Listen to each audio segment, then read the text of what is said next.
gentlemen, welcome in the Silverdome. Can you tell us a bit about yourselves, where you're from? Mijn naam is Edward Kort. Ik ben geboren in Groningen. Ik woon nu in Bijlen. En ik doe dit al 30 jaar, deze toernooi, samen met Elliot. My name is Elliot Root. I'm from the Virginia in the United States. I'm also the league director of Hockey North America. How did Hockey Europe originate? We got started back in the early 90s when we saw that the adult hockey here in the Netherlands needed some attention. And so our objective was to not only promote the adults to learn how to play, but also organize the adults that were already playing into a friendly recreational competition. And the idea was to bring regular players with regular skills. We weren't looking for anybody that was, a superstar by any means, just someone who was playing for fun, and put them in a fun, competitive, meaning close games, and a non-checking, non-fighting environment so they could enjoy the game and not worry about, any of the rough stuff. And that's how we got started, was with the idea of getting a league competition going, and that ended up sort of morphing into the tournament as it exists today. En hoe ben jij onderdeel geworden van Hockey Europe? Sinds 92, I think. We met each other. En werd gevraagd om naar Amerika te gaan, om te kijken hoe we het hier kunnen opzetten. En de Nederlandse IJshockey had 4 teams en wij zijn begonnen met 10 teams het eerste jaar. En het tweede jaar hadden wij 16 teams, dus het groeide en groeide. Dus het was leuk, het was een hele goede tijd. Ja, we hebben echt genoten. Maar helaas. Dus vandaar. Okay. In 1993, you guys got back in Zoetermeer. Why was that? So in 1992, we actually had the very first version of the tournament was over in Enschede, and it was fun. I brought a team over, and we didn't do very well, but we really enjoyed making the trip and coming to the Netherlands and meeting all the new players and everything.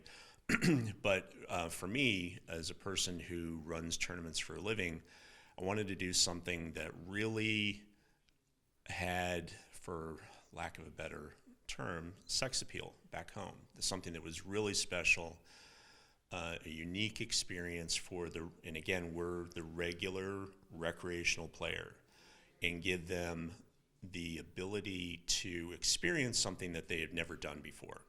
And so just having this competition in Enschede, it had logistical issues in that if we were really going to be bringing all the people over from the United States and Canada, you had to have the ability to move people around efficiently. When they weren't playing, give them the ability to enjoy the area, right? Explore the Netherlands and see everything that the country has to offer. And in Enschede, we weren't going to get that. It was a little too far away. It's I think just a 2-hour drive or something like that. So we started looking around, and we contacted Emmy Plantinga, who was the general manager of this arena at the time. It wasn't this facility; it was the original ice hall. It's Prince William Alexander.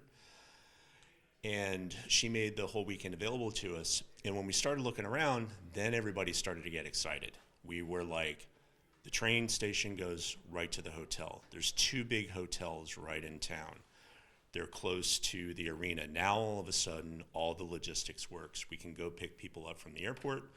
Now it's a half-hour drive, real easy. You're just coming right down the highway. Once they get to the hotel, we have shuttles that go from the hotel to the arena and back, really easy, fast. But the key was they weren't ever stuck. They could hop on the train and go into town, or they could go into The Hague or Rotterdam. Now all of a sudden everything works. And then another hotel that we found offered apartments. Well, this was a game changer, because now I could put together a very low cost package for the players to come over and spend a week in Holland and enjoy themselves. Got them an embroidered tracksuit, included all their games and everything. That was for a very low price, because at the time the guilder was still around. So I was able to use the exchange rate to put together a very inexpensive package that included a lot in order to start getting people into thinking, hey, I want to go to Holland and play hockey and experience this. Then when we started the concepts of Team USA and Team Canada, put them in the country's uniform, and now that was a way for opening up individual registration, because you were never going to get a full team to come over. So a player, a couple players' friends, things like that. Now they had a team to identify with that we could put them on, and that worked. That worked really well. Anything to add? Wat zegt u? Nog iets toe te voegen? Nee, we zijn begonnen in Enschede met 24 teams. Allemaal mensen uit de Tsjechoslowakije. En het was chaotisch, omdat er zoveel teams waren. En toen zijn wij, 24 teams. So the real value-added aspect to the Dutch teams was now you were going to get a chance to do something you would never get to do. Yeah. And that's play teams from the US and Canada on a regular basis. And they would be reasonable games. They were close, they were competitive, the Dutch teams were competitive, the games were competitive, and that's what you want. As a tournament operator, you don't really care who wins or loses, you just want the games to be close. And that all worked. So at all levels now, everything was working. The logistics, the appeal to skate in a stadium to the US and Canadian teams, which is something that we can't do, to skate over in Europe and make the trip. Again, no one else back in the US was doing that, or in Canada. And then for the Dutch teams and for any other teams that come in from the nearby countries, it's to play in something that they weren't able to get anywhere else. So it was really every step of the way you're filling a need, identifying that shortfall and filling it. Can you guys describe the friendships that were formed over the years here? Between each other or amongst the teams? Both? Both. Well, gosh. Ed and I have known each other now for well over 30 years. We've spent holidays together. I proposed to my wife at his home. He's brought his family over for trips to visit the U.S. And gosh, I've known his daughters since they were babies. So yeah, it's been a lifelong friendship. Yeah, like family is nice. Yeah. And then amongst the teams, virtually all of the teams play every year. So they come back every year. You get a lot of repeat business. Yeah. And there's some that are rivalries, like, I don't like that guy and I'm going to play against him next year and get him back or whatever. But the referee. Yeah. I don't like him. It's a good-natured rivalry, right? There's no fighting or anything like that. And then, but after the game, everyone gets together in the bar and they sit down and talk, and they get a chance to see, like when we've had the Russian teams here. I mean, when we first had them, my last point of reference in interacting with someone from Russia was whatever I read on the news from the 1980s, which was usually all bad, right? Yeah. But the Russian teams come here and they were perfect. They were great competitors, very friendly, very easy to deal with, and good people. Yeah, and so you were able to learn more about how other people do things in this sort of sporting environment, which is ideal, right? It's the politics gets set aside, and you're out there to play the game and enjoy competing against and with each other. Ja, we hebben teams uit IJsland gehad, uit Luxemburg en Engeland, veel teams. En alleen even denken, de Outlaws, die spelen al 29 jaar onze toernooien. Lange tijd. I think there will be a lot of memories made over the years. Yeah. What are a few that you really remember every time you think back at the tournament?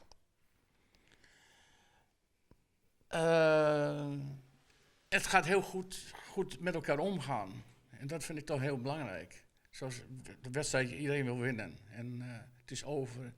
En lekker praten met elkaar, lekker bij de bar staan te drinken en wat eten. Dat zijn leuke dingen. En elkaar weer zien.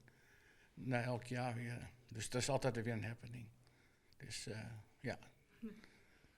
I think from the competition point of view, the most memorable to me was when we were at the old arena, and when it got out into the town that we were here and playing, we would bring these high-level Canadian teams in, and so on. And I always made the Outlaws game or against Cool Mokum. the Cool Mokum team against Team Canada. Yeah. And there would be like 1,000 people in the stands watching the game. Yeah. I mean, it was crazy. Yeah, The players were signing autographs. Yeah. There were scouts in the stands. A couple of guys wanted some of the Canadian players to stay and play for their team. And the quality of the hockey was very good. Yeah. And all the teams in that division were good. And just the energy that was in the building and the excitement. I mean, it was a blast. Yeah. You know, it was a lot of fun. Goede wedstrijd allemaal te zien. And then just for me personally, you know, that's from a competition, that was one of the best memories. For me personally, it was just being able to work with Ed to put together an event like this that really nobody had done before. And, you know, there's a lot of satisfaction to that when you're out on the ice and, you know, you see the guys having a good time and they're bringing their families and they're blocking time away for vacation, from home on vacation. And, you know, this is like a huge deal to them. And, you know, there's a lot of satisfaction that goes with that. Amazing, right? Yeah. One last question. The tournament is already going on for so long, but what are the goals for the next few years for the tournament? So the goals for the next few years are really, so COVID was a setback, just like it was to everybody.